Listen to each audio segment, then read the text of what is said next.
Nebraska's 2023 class is off to a strong start, and in this video, we're going to revisit that cycle. Who are some of the best players to come from it? Guys who played as a true freshman. We're going to detail their season along with projecting their future careers, potential All-American and NFL guys, along with going over players that you might not know, players who redshirted their first year on campus but are expected to make a big impact this upcoming fall. So without further ado, if you like the content, please hit the like button on this video. It really helps me out, along with subscribing to the channel if you have not already. We're making content faster than anybody else on Husker YouTube. We've gained over 1,000 subscribers in the last month, so please subscribe to join the movement. And we're just getting started on this channel. But let's get into the video talking about the 2023 Husker class. So I divided this video into two segments, talking about guys who did not redshirt, played right away, and we ranked them on a scale from 1 to 7 of the 7 players who did not redshirt. And then I went along and ranked players who did in fact redshirt but are still going to make a big impact for the Huskers. So let's start off with the players who did not redshirt. I ranked them 1 for 7. We'll start off with Cameron Lenhart, who I ranked as the #1 best true freshman for Nebraska this season. He was a 4-star recruit coming in from IMG Academy, and looking at his stats for Nebraska last year, started a lot of the games early on, had 3 total sacks, and this is a guy that Matt Rule described as a complete leader on this defense early on in his career, and just a straight dog, a guy who can play that DN spot, can even go inside a little bit and play nose tackle if needed. Cameron Lenhart, man, there was a lot of stock going into him, into fall ball, into spring ball, and he lived up to all of it. And this is a player that I could expect to be all Big Ten this upcoming fall as a true sophomore.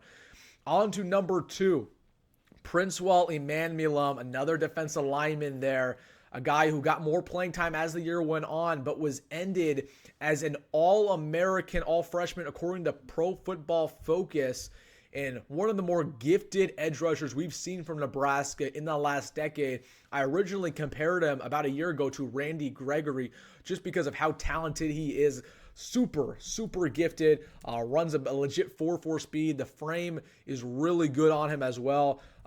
So again, something that should be noted is how well Emmanuelum played when he got time on the field. So that's my number 2 right there. And again, he's starting to get interest all over the country, given Pro Football Focus named him as one of the best freshmen. As for number 3, we have a little bit of a tie, and I know you're going to see this one coming. It's between the 2 true freshman receivers, Malaki Coleman and Jalen Lloyd. I did give the nod, however, to Jalen Lloyd at that 3 spot for their 3rd best true freshman. And the only reason why I gave it to him was because he was a little bit more consistent.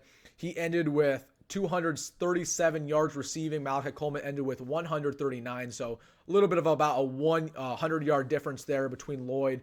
And then Lloyd had 3 touchdowns, and they came in big moments. Of course, we saw that touchdown against Wisconsin, against Iowa. Jalen Lloyd just had a knack for making big plays. And the same thing can be said about Malaki Coleman. I mean, both of these guys are super gifted. They both run legit 4.4s.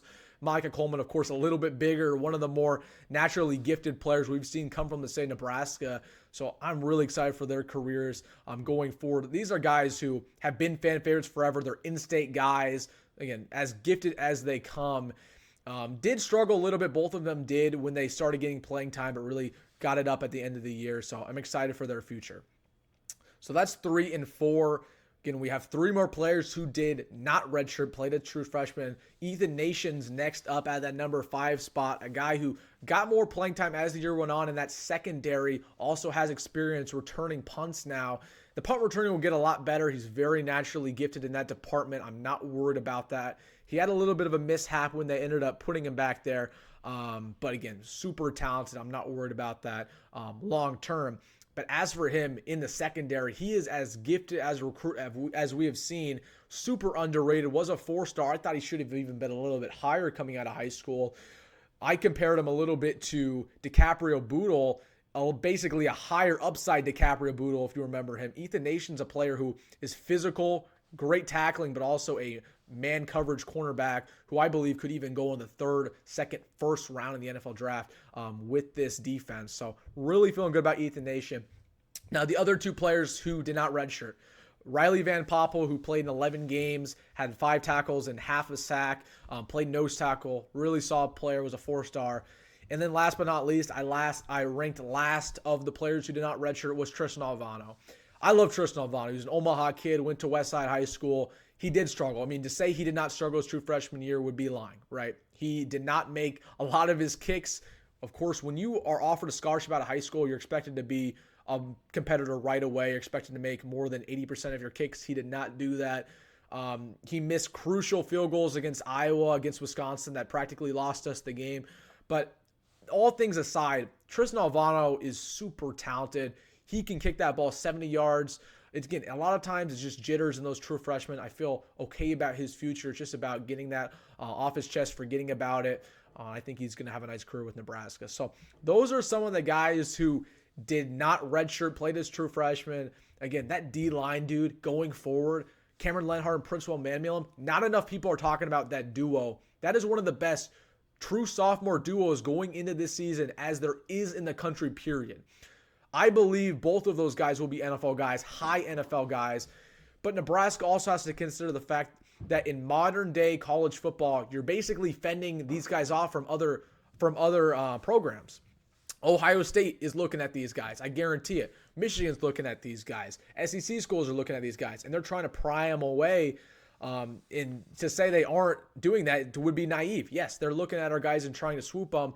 You got to give them a reason to stay. You got to keep this development going, and hopefully both of them have a big year. As for our true freshman receivers who started immediately, feel great about Lloyd, feel great about Coleman. I expect Lloyd and Coleman, again, to be our third and fourth best receivers this year, and hopefully they make some more impact plays. So those are the guys who did not redshirt. Now let's get into my favorite players who did, in fact, redshirt. Starting off with some more wide receivers, Jaden Doss and Demetrius Bell. So when I made my video originally recapping the class of 2023 about a year ago, those were the two receivers that I felt the best about, actually, of the bunch.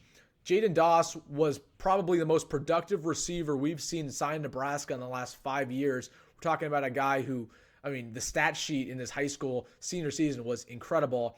And Demetrius Bell is super talented, runs about a 4.4, 6 foot tall. I compared him to Marcus Fleming, if you remember him, for Nebraska. So, again, feel really good about those guys. Demetrius Bell has been going semi-viral recently among Husker social media because he had a couple workout videos that got people amped up.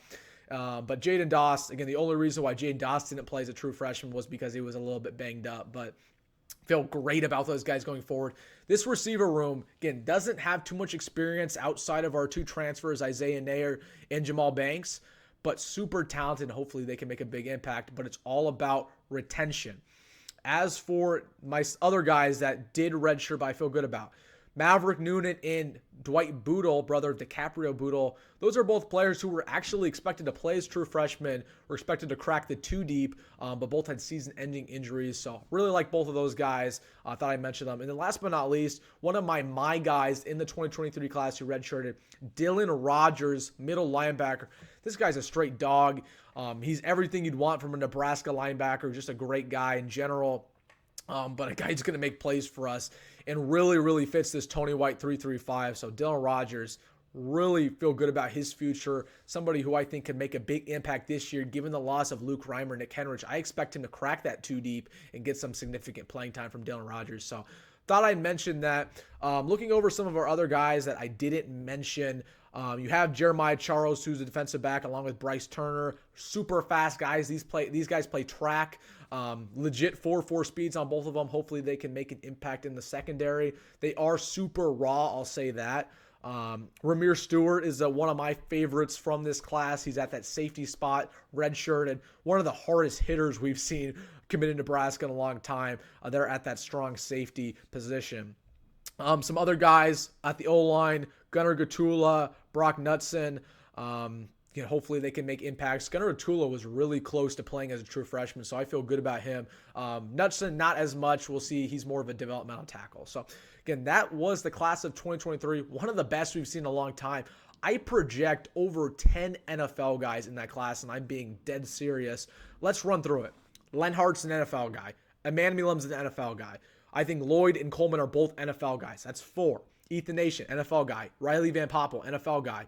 I think Jaden Doss is going to be an NFL guy. I think that you could see Dylan Rogers be an NFL guy. And then with Alvano's talent, Of course, I think Alvano at that kicker spot could potentially make the NFL. That only leaves one left. And I think there's going to be a guy who surprises you in this bunch, whether that's a Dylan Rogers, whether that's a Gunnar Gatula. So I don't think it's outlandish to say there's 10 quality NFL players on this roster. Again, they're not NFL players as of right now, but they're going to be developed to be such. And you got to trust not only their talent, but you got to trust Matt Rule's development. He says what he says, and he says he's one of the best developers in college football. Time for you to prove it. You have talent, do the job. And that brings me to my last point. You have 3 steps as a recruiter for Nebraska. 1, it's to get a player to commit. They did that. 2, it's to develop them. They're in the stage of doing that. And number 3, to retain them. In modern day college football, you cannot let them transfer. Do not let them go to somewhat better programs like Ohio State, Alabama, Georgia, Michigan. We've seen too many talented players leave the roster to basically try to go to greener pastures. Got to keep them in Nebraska Scarlet and Cream their entire career. So hopefully Matt Rule, in fact, does that. So, man, I'm pumped up about this class of 2023. A lot of good players in there. Again, a lot of fan favorites. So I'm really excited about the future for the Cornhuskers, and hopefully they keep stacking on good classes in the 24 class, in the 25 class, and so on. So let me know what you think about this. Who is one of your favorite players from the class of 2024 going forward, and everything else in between. But as always, folks, please hit the like button, along with subscribe if you don't want to miss out on any more recruiting content this offseason. And go Big Red, go Matt Rule. See you in the next one.